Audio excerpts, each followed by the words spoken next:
Subscribe to our YouTube channel and press the bell icon to get the latest updates. जय बाबा केदार, जय बाबा केदार, जय बाबा केदार।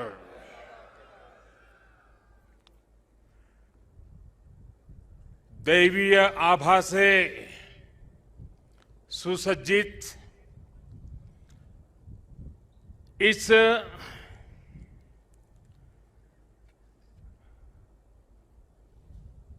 पवित्र कार्यक्रम में हमारे साथ मंच पर उपस्थित सभी वरिष्ठ महानुभाव, इस पावन पवित्र भूमि पर पहुंचे हुए सभी श्रद्धालुगण, आप सबको आदरपूर्वक मेरा नमस्कार।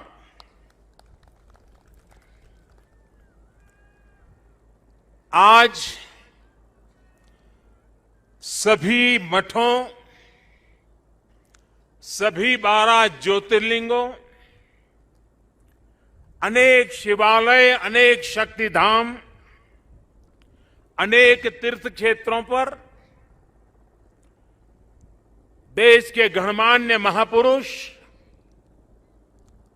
पूज्य संतगण, पूज्य शंकराचार्य परंपरा से जुड़े हुए सभी वरिष्ठ ऋषि मनीषी और अनेक श्रद्धालु भी देश के हर कोने में आज केदारनाथ की इस पवित्र भूमि के साथ, इस पवित्र माहौल के साथ सशरीर नहीं लेकिन आत्मिक रूप से वर्चुअल माध्यम से, टेक्नोलॉजी की मदद से वो वहां से हमें आशीर्वाद दे रहे हैं।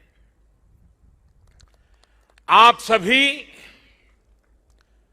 आदि शंकराचार्य जी की समाधि की पुनः स्थापना के साक्षी बन रहे हैं।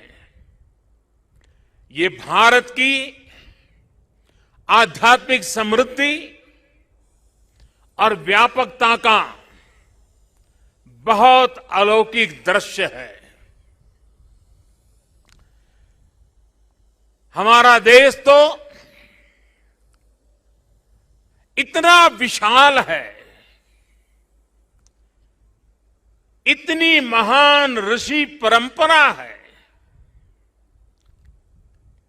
एक से बढ़कर एक तपस्वी आज भी भारत के हर कोने में आध्यात्मिक चेतना को जगाते रहते हैं। ऐसे अनेक संतगण आज देश के हर कोने में और यहां भी हमारे साथ जुड़े हुए हैं। लेकिन संबोधन में अगर मैं सिर्फ उनका नामोल्लेख करना चाहूं तो भी शायद एक सप्ताह कम पड़ जाएगा, और अगर एकाध नाम छूट गया तो शायद मैं जीवन भर किसी पाप के बोझ में दब जाऊंगा। मेरी इच्छा होते हुए भी मैं इस समय सभी का नामोल्लेख नहीं कर पा रहा हूं, लेकिन मैं उन सबको आदरपूर्वक प्रणाम करता हूं। वे जहां से इस कार्यक्रम में जुड़े हैं, उनके आशीर्वाद हमारी बहुत बड़ी शक्ति है। अनेक पवित्र कार्य करने के लिए उनके आशीर्वाद हमें एक शक्ति देंगे, ये मेरा पूरा भरोसा है।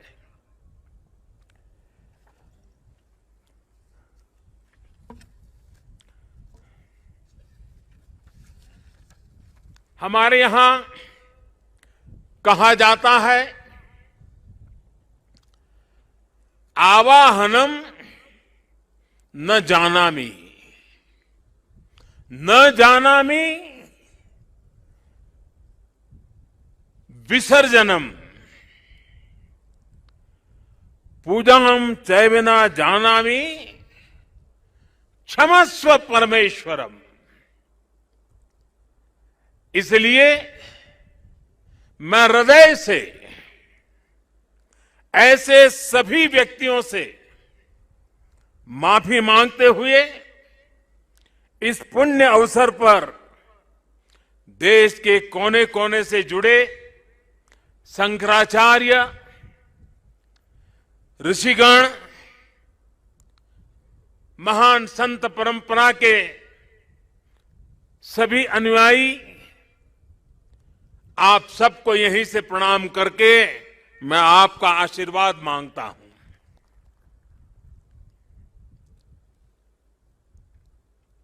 साथियों, हमारी उपनिषदों में आदि शंकराचार्य जी की रचनाओं में कई जगह नेति नेति, जब भी देखो नेति नेति, एक ऐसा भाव विश्व, नेति नेति कहकर एक भाव विश्व का विस्तार दिया गया है। रामचरितमानस को भी अगर हम देखें तो उसमें भी इस बात को दोहराया गया है, अलग तरीके से कहा गया है। रामचरितमानस में कहा गया है कि अभिगत अकथ अपार, अभिगत अकथ अपार, नेति नेति नित निगम कह, नेति नेति नित निगम कह। अर्थात कुछ अनुभव इतने अलौकिक, इतने अनंत होते हैं कि उन्हें शब्दों से व्यक्त नहीं किया जा सकता। बाबा केदारनाथ की शरण में आकर जब भी आता हूं, यहां के कण कण से जुड़ जाता हूं। यहां की हवाएं, ये हिमालय की चोटियां, ये बाबा केदार का सानिध्य न जाने कैसी अनुभूति की तरफ खींच के ले चला जाता है, जिसके लिए मेरे पास शब्द है ही नहीं। दीपावली के पवित्र पर्व पर कल मैं सीमा पर अपने सैनिकों के साथ था और आज तो ये सैनिकों की भूमि पर हूं। मैंने त्योहारों की खुशियां मेरे देश के जवान वीर सैनिकों के साथ बांटी। देशवासियों का प्रेम का संदेश, देशवासियों की उनके प्रति श्रद्धा, देशवासियों के उनके आशीर्वाद, 130 करोड़ आशीर्वाद लेकर के मैं कल सेना के जवानों के बीच गया था। और आज मुझे गोवर्धन पूजा के दिन, और गुजरात के लोगों के लिए तो आज नया वर्ष है,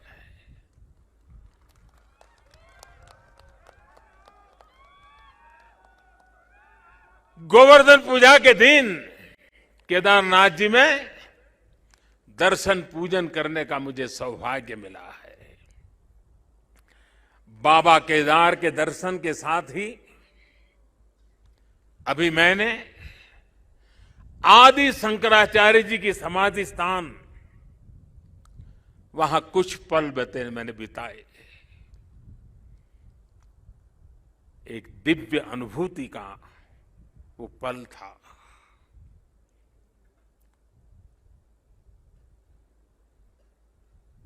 सामने बैठते ही लग रहा था कि आदि शंकर की आंखों से वो तेज पुंज, वो प्रकाश पुंज प्रवाहित हो रहा है जो भव्य भारत का विश्वास जगा रहा है। शंकराचार्य जी की समाधि एक बार फिर और अधिक दिव्य स्वरूप के साथ हम सबके बीच है। इसके साथ ही सरस्वती तट पर घाट का निर्माण भी हो चुका है और मंदाकिनी पर बने पुल से गरुड़ चट्टी उस मार्ग को भी सुगम कर दिया गया है। और गरुड़ चट्टी का तो मेरा विशेष नाता भी रहा है। यहाँ एक दो लोग हैं पुराने जो पहचान जाते हैं। मैंने आपके दर्शन किए, मुझे अच्छा लगा। साधु तो चलता भला, यानी पुराने लोग तो अब चले गए हैं। कुछ लोग इस स्थान को छोड़ के चले गए, कुछ लोग इस धरा को छोड़ करके चले गए। अब मंदाकिनी के किनारे बाढ़ से सुरक्षा के लिए जिस दीवार का निर्माण किया गया है, इससे श्रद्धालुओं की यात्रा अब और सुरक्षित होगी। तीर्थ पुरोहितों के लिए नए बने आवासों से उन्हें हर मौसम में सुविधा होगी। भगवान केदारनाथ की सेवा उनके लिए अब कुछ सरल होगी, कुछ आसान होगी। और मैंने तो पहले देखा है, कभी प्राकृतिक आपदा आ जाती थी तो यात्री यहां फंस जाते थे, तो इन पुरोहितों के घरों में ही एक एक कमरे में इतने लोग अपना समय बिताते थे। और मैं देखता था कि हमारे पुरोहित खुद बाहर ठंड में ठिठुरते थे, लेकिन अपने जो यजमान आते थे, जो अपने उनकी चिंता करते थे। मैंने ये सब देखा हुआ है, उनके भक्ति भाव को मैंने देखा हुआ है। अब उन मुसीबतों से उनको मुक्ति मिलने वाली है। साथियों, आज यहां यात्री सेवाओं और सुविधाओं से जुड़ी कई योजनाओं का शिलान्यास भी हुआ है। पर्यटक सुविधा केंद्र का निर्माण हो, यात्रियों की और इस इलाके के लोगों की सुविधा के लिए आधुनिक अस्पताल हो, सारी सुविधाओं वाला अस्पताल हो, रेंज सेंटर हो, ये सभी सुविधा श्रद्धालुओं की सेवा का माध्यम बनेगी। उनके तीर्थाटन को अब कष्ट से मुक्त, केदार से युक्त, जय भोले के चरणों में लीन होने का यात्रियों को एक सुखद अनुभव होगा। साथियों, बरसों पहले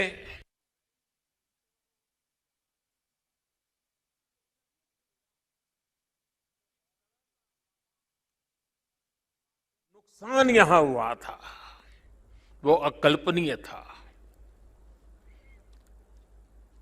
मैं मुख्यमंत्री तो गुजरात का था,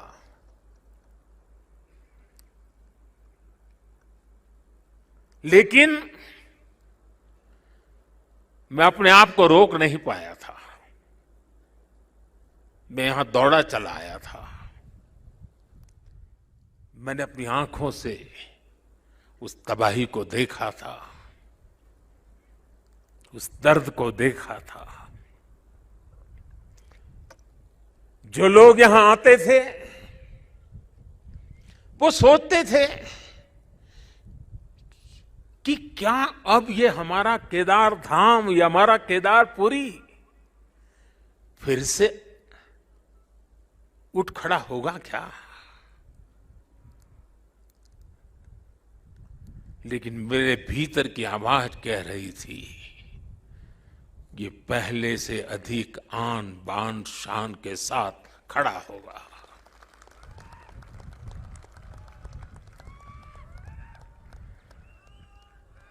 और ये मेरा विश्वास बाबा केदार के कारण था, आदि शंकर की साधना के कारण था, ऋषियों मुनियों की तपस्या के कारण था, लेकिन साथ साथ कच्छ के भूकंप के बाद कच्छ को खड़ा करने का मेरे पास अनुभव भी था।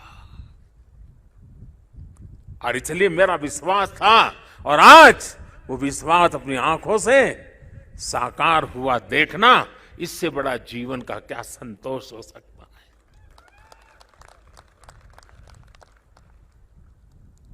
मैं इसे अपना सौभाग्य मानता हूं कि बाबा केदार ने, संतों के आशीर्वाद ने, इस पवित्र धरती ने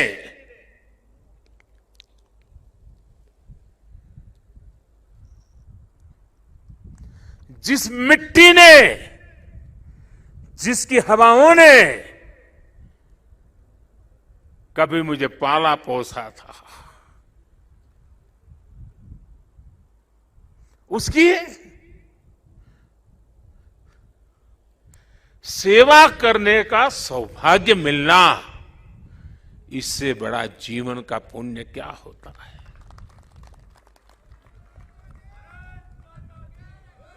इस आदि भूमि पर शाश्वत के साथ आधुनिकता का ये मेल,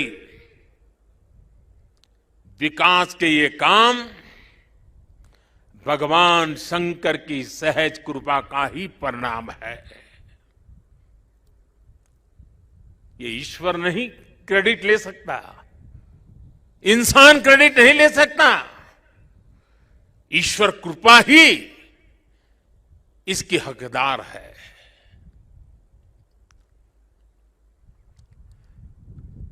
मैं इस पुनीत प्रयासों के लिए उत्तराखंड सरकार का, हमारे ऊर्जावान नौजवान मुख्यमंत्री धामी जी का, और इस कामों की जिम्मेदारी उठाने वाले सभी लोगों का भी आज हृदय से धन्यवाद करता हूं, जिन्होंने एड़ी चोटी का जोर लगा करके इस सपनों को पूरा किया है। मुझे पता है यहां बर्फबारी के बीच भी किस तरह, यानी पूरा साल भर काम करना मुश्किल है, यहां बहुत कम समय मिलता है, लेकिन बर्फबारी के बीच भी मेरे हमारे श्रमिक भाई बहन जो पहाड़ों के नहीं थे, बाहर से आए थे, वे ये ईश्वरीय कार्य मान करके बर्फ वर्षा के बीच भी, माइनस टेम्परेचर के बीच भी काम छोड़ करके जाते नहीं थे, काम करते रहते थे, तब जाकर के ये काम हो पाया है।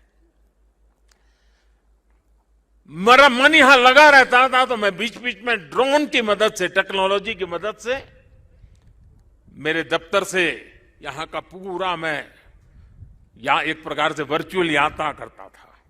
लगातार मैं उसकी बारीकियों को देखता था, काम कितना पहुंचा, महीने भर पहले कहां थे, इस महीने कहां पहुंचे, लगातार देखता था।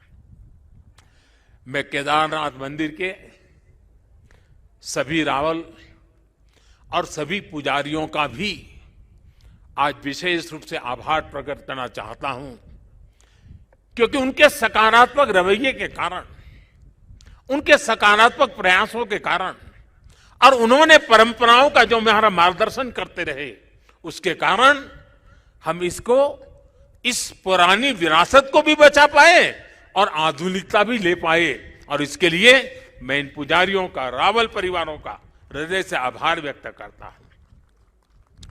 आदि शंकराचार्य जी के विषय में हमारे विद्वानों ने कहा है, शंकराचार्य की जलिए हर विद्वान ने कहा है, शंकरो शंकरः साक्षात, अर्थात आचार्य शंकर साक्षात भगवान शंकर का ही स्वरूप थे। ये महिमा, ये देवत्व आप उनके जीवन के हर क्षण हम अनुभव कर सकते हैं। उसकी तरफ जरा नजर करें तो सारी स्मृतियां सामने आ जाती हैं। छोटी सी उम्र में, बालक उम्र में अद्भुत बोध, बाल उम्र से ही शास्त्रों का, ज्ञान का, विज्ञान का निरंतर चिंतन,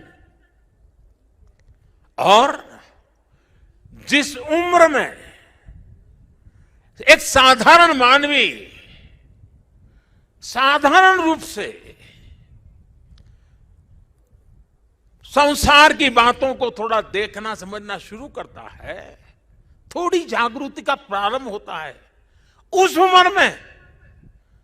उम्र में वो वेदांत की गहराई को, उसके गुढ़ार्थ को सांगोपांग विवेचन, उसकी व्याख्या अविरत रूप से किया करते थे। ये शंकर के भीतर साक्षात शंकरत्व का जागरण के सिवा कुछ नहीं हो सकता है। ये शंकरत्व का जागरण था। यहां संस्कृत और वेदों के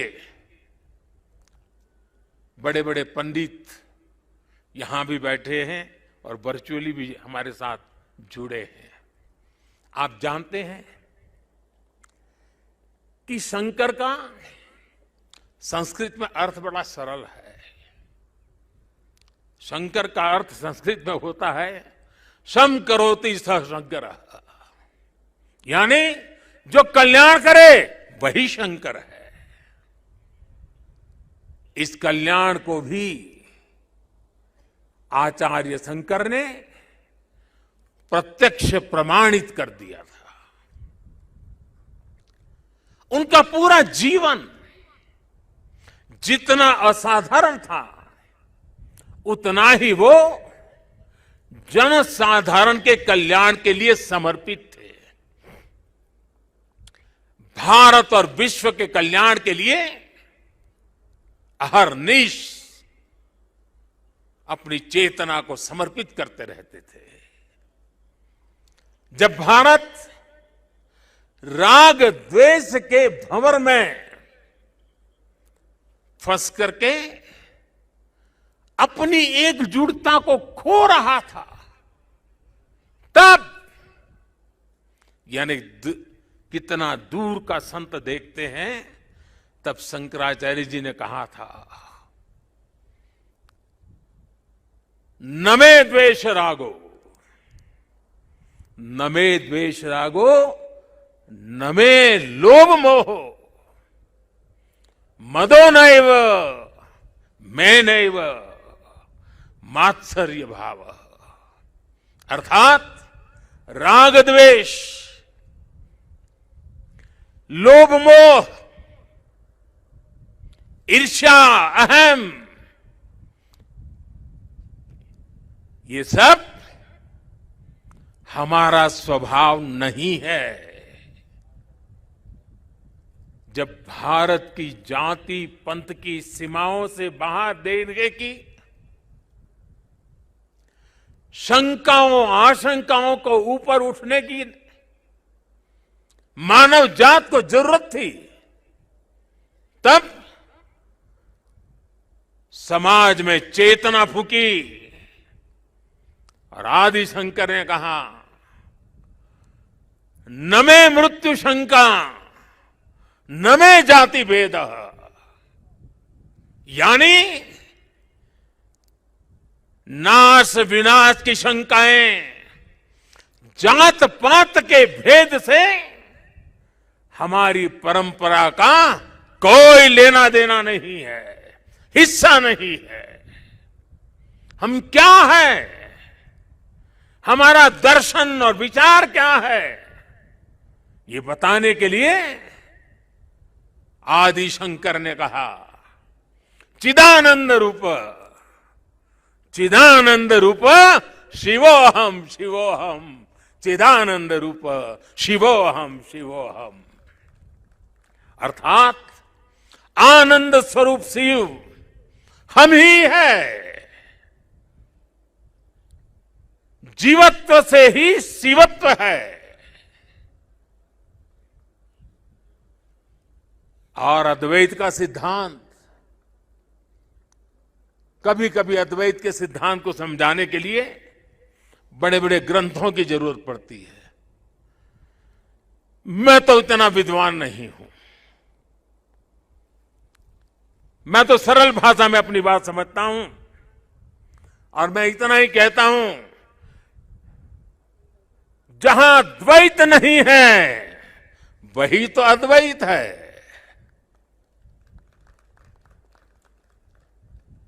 शंकराचार्य जी ने भारत की चेतना में फिर से प्राण फूके और हमें हमारी आर्थिक परमार्थिक उन्नति का मंत्र दिया। उन्होंने कहा ज्ञान विहीन, देखिए ज्ञान की उपासना क्या महिमा हमारा कितना महत्व रखता है। ज्ञान विहीन सर्वमतेन मुक्तिम न भजति जन्मशतेन, यानी दुख कष्ट और कठिनाइयों से हमारी मुक्ति का एक ही मार्ग है और वो है ज्ञान। भारत की ज्ञान की, विज्ञान और दर्शन की जो कालातीत परंपरा है, उसे आदि शंकराचार्य जी ने फिर से पुनर्जीवित किया, चेतना भर दी।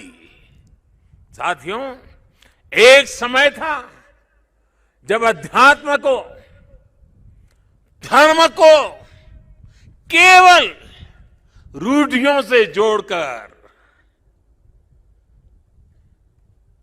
कुछ ऐसी गलत मर्यादा और कल्पनाओं में जोड़कर देखा जाने लगा था। लेकिन भारतीय दर्शन तो मानव कल्याण की बात करता है, जीवन को पूर्णता के साथ, होलिस्टिक अप्रोच के साथ, होलिस्टिक वे में देखता है। आदि शंकराचार्य जी ने समाज को इस सत्य से परिचित कराने का काम किया। उन्होंने पवित्र मठों की स्थापना की,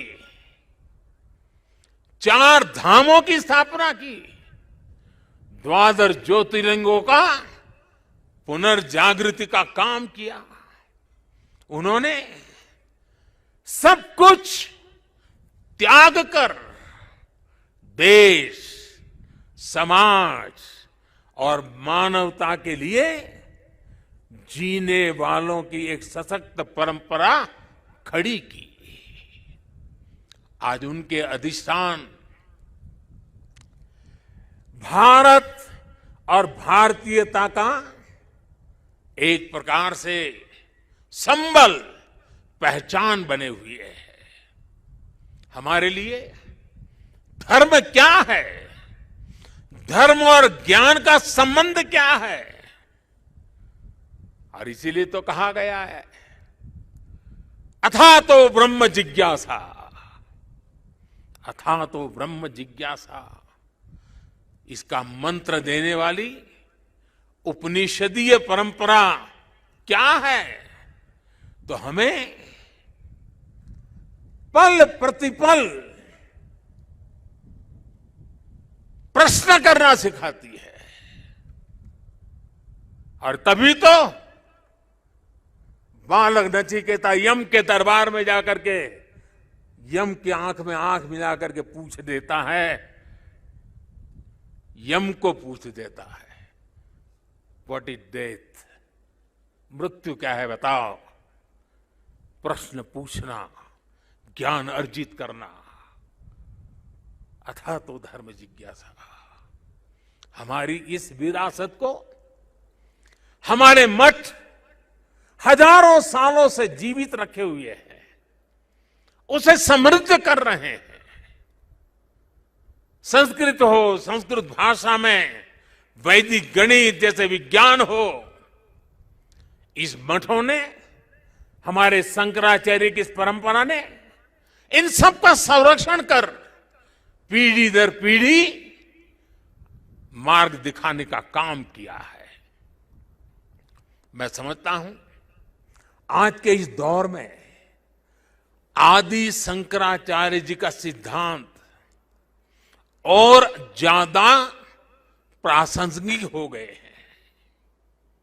साथियों, हमारे यहां सदियों से 4 धाम यात्रा का महत्व रहा है। 12 ज्योतिर्लिंग के दर्शन की, शक्तिपीठों के दर्शन की, अष्टविनायक जी के दर्शन की, ये सारी यात्रा की परंपरा, ये तीर्थाटन हमारे यहां जीवन काल का हिस्सा माना गया है। ये तीर्थाटन हमारे लिए सिर्फ सैर सपाटा पर्यटन भर नहीं है, ये भारत को जोड़ने वाली, भारत का साक्षात कराने वाली एक जीवंत परंपरा है। हमारे यहां हर किसी को, कोई भी व्यक्ति होगा, उसकी इच्छा होती है कि जीवन में कम से कम एक बार 4 धाम जरूर हो लें, 12 ज्योतिर्लिंग का दर्शन जरूर कर ले, मां गंगा में एक बार डुबकी जरूर लगा दे। पहले हम घर में बच्चों को शुरू से ही सिखाते थे, परंपरा थी। बच्चों को घर में सिखाया जाता था, सौराष्ट्रे सोमनाथ श्रीशैले मल्लिकार्जुनम, बचपन में सिखाया जाता था। 12 ज्योतिर्लिंग का ये मंत्र घर बैठे बैठे एक बृहत भारत का, विशाल भारत का हर दिन यात्रा करा देता था। बचपन से ही देश के इस अलग अलग हिस्सों से जुड़ाव एक सहज संस्कार बन जाता था। ये आस्था, ये विचार पूरब से पश्चिम तक, उत्तर से दक्षिण तक भारत की एक जीवित इकाई में बदल देता है। राष्ट्रीय एकता की ताकत को बढ़ाने वाला एक भारत श्रेष्ठ भारत का भव्य दर्शन सहज जीवन व्यवस्था का हिस्सा था। बाबा केदारनाथ के दर्शन करके हर श्रद्धालु एक नई ऊर्जा लेकर जाता है। साथियों, आदि शंकराचार्य की विरासत को, इस चिंतन का आज देश अपने लिए एक प्रेरणा के रूप में देखता है। अब हमारी संस्कृति के, हमारी इस विरासत को, आस्था के केंद्रों को इसी गौरव भाव से देखा जा रहा है जैसा देखा जाना चाहिए था। आज अयोध्या में भगवान श्री राम का भव्य मंदिर पूरे गौरव के साथ बन रहा है। अयोध्या को उसका गौरव सदियों के बाद वापस मिल रहा है। अभी 2 दिन पहले अयोध्या में दीपोत्सव का भव्य आयोजन और पूरी दुनिया ने उसे देखा है। भारत का प्राचीन सांस्कृतिक स्वरूप कैसा रहा होगा, आज हम इसकी कल्पना कर सकते हैं। इसी तरह उत्तर प्रदेश में ही काशी का भी कायाकल्प हो रहा है। विश्वनाथ धाम का कार्य बहुत तेज गति से अब तो पूर्णता की तरफ आगे बढ़ रहा है। बनारस में सारनाथ, नजदीक में कुशीनगर, बोध गया, यहां सब जगह पे एक बुद्ध सर्किट के अंतर्राष्ट्रीय पर्यटन को आकर्षित करने के लिए, विश्व के बुद्ध के भक्तों को आकर्षित करने के लिए एक बहुत तेजी से काम चल रहा है। भगवान राम से जुड़े जितने भी तीर्थ स्थान हैं, उनको भी जोड़ करके एक पूरा सर्किट बनाने का काम भी आज चल रहा है। मथुरा वृंदावन में भी विकास के साथ साथ यहां की शुचिता, पवित्रता को लेकर संतों की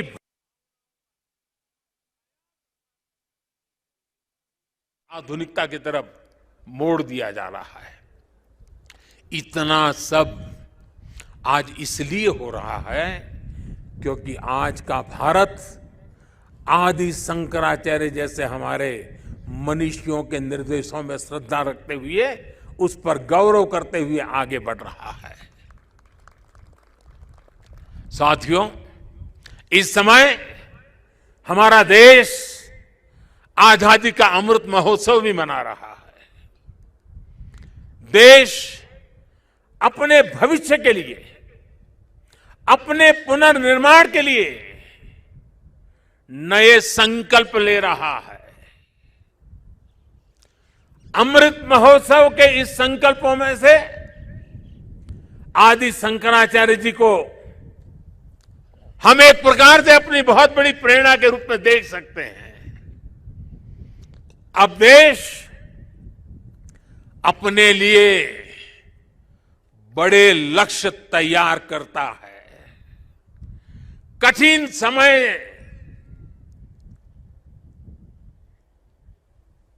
और सिर्फ समय नहीं, समय की सीमा भी हम निर्धारित करते हैं। तो कुछ लोग कहते हैं कि इतने कम समय में ये सब कैसे होगा। कभी कभी लोग ये भी कहते हैं, अरे यार होगा भी कि नहीं होगा। और तब मेरे भीतर से एक ही आवाज आती है, 130 करोड़ देशवासियों की आवाज मुझे सुनाई देती है और मेरे मुंह से यही निकलता है, एक ही बात निकलती है, समय के दायरे में बंधकर भयभीत होना अब भारत को मंजूर नहीं है। आप देखिए, आदि शंकराचार्य जी को छोटी सी आयु थी, घर बार परिवार छोड़ दिया, सन्यासी बन गए। कहां केरल का कालड़ी और कहां केदार, कहां से कहां चल पड़े, सन्यासी बने।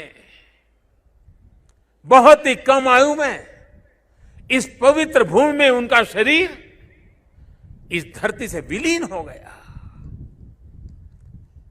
अपने इतने कम समय में उन्होंने भारत के भूगोल को चैतन्य कर दिया, भारत के लिए नया भविष्य गढ़ दिया। उन्होंने जो ऊर्जा प्रज्वलित की, वो आज भी भारत गतिमान बनाए हुए है। आने वाले हजारों साल तक ये गतिमान बनाए रखेगी। इसी तरह स्वामी विवेकानंद जी को देखिए, स्वाधीनता संग्राम में अनेक सेनानियों को देखिए। ऐसी कितनी ही महान आत्माएं, महान विभूतियां इस धरती पर आकर यहां प्रकट हुई, जिन्होंने समय की सीमाओं का उल्लंघन कर छोटे से कालखंड में कई कई युगों को गढ़ दिया। ये भारत इन महान विभूतियों की प्रेरणाओं पर चलता है। हम शाश्वत को एक प्रकार से स्वीकार करते हुए हम क्रियाशीलता पर विश्वास करने वाले लोग हैं। इसी आत्मविश्वास को लेकर देश आज इस अमृत काल में आगे बढ़ रहा है। और ऐसे समय में मैं देशवासियों से एक और आग्रह करना चाहता हूं। स्वाधीनता संग्राम से जुड़े ऐतिहासिक स्थानों को देखने के साथ साथ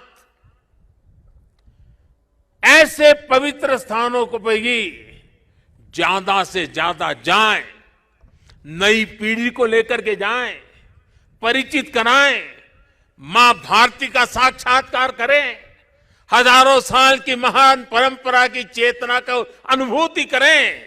आजादी के अमृत काल में स्वतंत्रता आजादी का यह भी एक महोत्सव हो सकता है। हर हिंदुस्तानी के दिल में, हिंदुस्तान के हर कोने कोने में, हर कंकर कंकर में शंकर का भाव जग सकता है। और इसलिए निकल पड़ने का ये समय है। जिन्होंने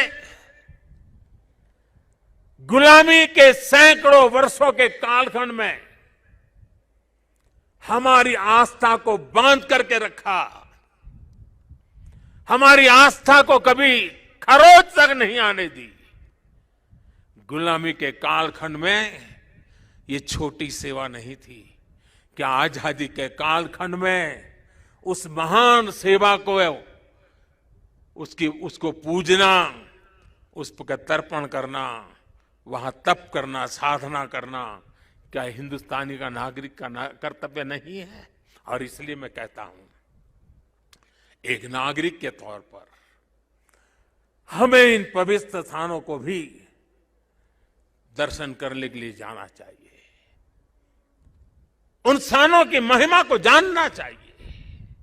साथियों, देवभूमि के प्रति असीम श्रद्धा रखते हुए, यहां की असीम संभावनाओं पर विश्वास करते हुए आज उत्तराखंड की सरकार यहां विकास के महायज्ञ से जुड़ी है, पूरी ताकत से जुड़ी है।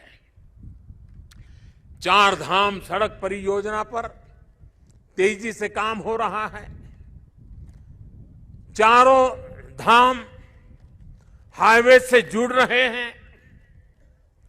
भविष्य में यहां केदारनाथ जी तक श्रद्धालु केवल कार के जरिए आ सके, इससे जुड़ी प्रक्रिया भी शुरू हो गई है। यहां पास में हो पवित्र हेमकुंड साहब जी हैं। हेमकुंड साहब जी के दर्शन आसान हो इसके लिए वहां भी रोपवे बनाने की दिशा में तैयारियां चल रही हैं। इसके अलावा ऋषिकेश और कर्णप्रयाग को रेल से भी जोड़ने का प्रयास हो रहा है। अभी मुख्यमंत्री जी कहते थे पहाड़ के लोगों को तो रेल देखना भी दुष्कर होता है, अब रेल पहुंच रही है। दिल्ली देहरादून हाईवे ये बनने के बाद देहरादून से दिल्ली आने वालों के लिए समय और कम हो जाने वाला है। इस सब कामों को उत्तराखंड के पर्यटन को बहुत बड़ा लाभ मिलने वाला है। और मेरे शब्द उत्तराखंड के लोग लिख करके रखे, जिस तेज गति से इंफ्रास्ट्रक्चर बन रहा है, पिछले 100 साल में जितने यात्री यहां आए हैं ना, आने वाले 10 साल में उससे भी ज्यादा आने वाले हैं। आप कल्पना कर सकते हैं यहां की अर्थव्यवस्था को कितनी बड़ी ताकत मिलने वाली है। 21वीं शताब्दी का ये तीसरा दशक, ये उत्तराखंड का दशक है। मेरे शब्द लिख के रखिए, मैं पवित्र धरती पर से बोल रहा हूं। हाल के दिनों में हमने सभी ने देखा है कि किस किस तरह 4 धाम यात्रा आने वाले श्रद्धालुओं की संख्या लगातार रिकॉर्ड तोड़ रही है। और ये कोविड न होता तो न जाने ये संख्या कहां से कहां पहुंच गई होती।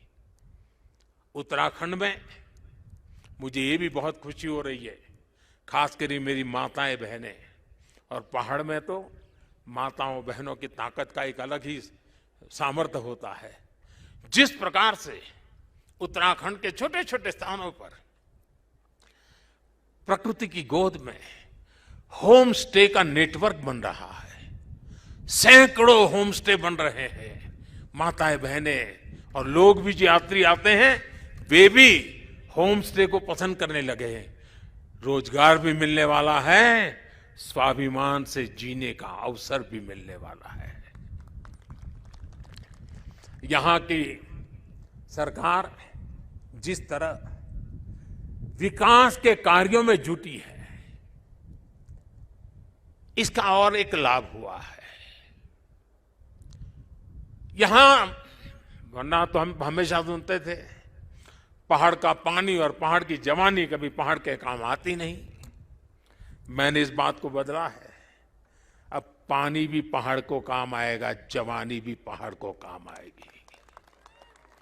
पलायन रुकना है। एक के बाद एक जो निर्णय हो रहे हैं, पलायन रुकना है। मान के चलिए साथियों, मेरे नौजवान दोस्तों, ये दशक आपका है, उत्तराखंड का है, उज्जवल भविष्य का है। बाबा केदार के आशीर्वाद हमारे साथ है। ये देवभूमि, मातृभूमि की रक्षा करने वाले अनेकों वीर बेटे बेटियों की ये जन्मस्थली भी है। यहां का कोई घर, कोई गांव ऐसा नहीं है जहां पराक्रम की कोई गाथा का परिचय न हो। आज देश जिस तरह अपनी सेनाओं का आधुनिकीकरण कर रहा है, उन्हें आत्मनिर्भर बना रहा है, उससे हमारे वीर सैनिकों की ताकत और बढ़ रही है। आज उनकी जरूरत को, उनकी अपेक्षाओं को, उनके परिवार की आवश्यकताओं को बहुत प्राथमिकता देकर के काम किया जा रहा है। ये हमारे ही सरकार है जिसने 1 रैंक 1 पेंशन की 4 दशक पुरानी मांग को पिछली शताब्दी की मांग इस शताब्दी में मैंने पूरी की। मुझे संतोष है, मेरे देश की सेना के जवानों के लिए मुझे सेवा करने का मौका मिला। इसका लाभ तो उत्तराखंड के करीब करीब हजारों परिवारों को मिला है, निवृत्त सैनिक परिवारों को मिला हुआ है। साथियों, उत्तराखंड ने कोरोना के खिलाफ लड़ाई में जिस तरह का अनुशासन दिखाया, वो भी बहुत अभिनंदनीय है, सराहनीय है। भौगोलिक कठिनाइयों को पार कर आज उत्तराखंड के लोगों को 100% सिंगल डोज का लक्ष्य हासिल कर लिया है। ये उत्तराखंड को ताकत का दर्शन कराता है, उत्तराखंड के सामर्थ्य को दिखाता है। और जो लोग पहाड़ों से परिचित हैं ना, उनको पता है कि काम आसान नहीं होता है। घंटों घंटों तक पहाड़ की चोटियों पर जाकर के 2 या 5 परिवार को वैक्सीनेशन दे करके रात रात चल करके घर पहुंचना होता है। कष्ट कितना होता है मैं अंदाज लगा सकता हूं। उसके बाद भी उत्तराखंड ने काम किया है। क्यों? उत्तराखंड के एक एक नागरिक की जिंदगी बचानी है। और इसके लिए मुख्यमंत्री जी आपको, आपकी टीम को मैं बधाई देता हूं। आज मुझे विश्वास है कि जितनी ऊंचाइयों पर उत्तराखंड बसा है, जितनी ऊंचाइयों पर उत्तराखंड बसा है, उससे भी ज्यादा ऊंचाइयों को मेरा उत्तराखंड हासिल करके रहेगा।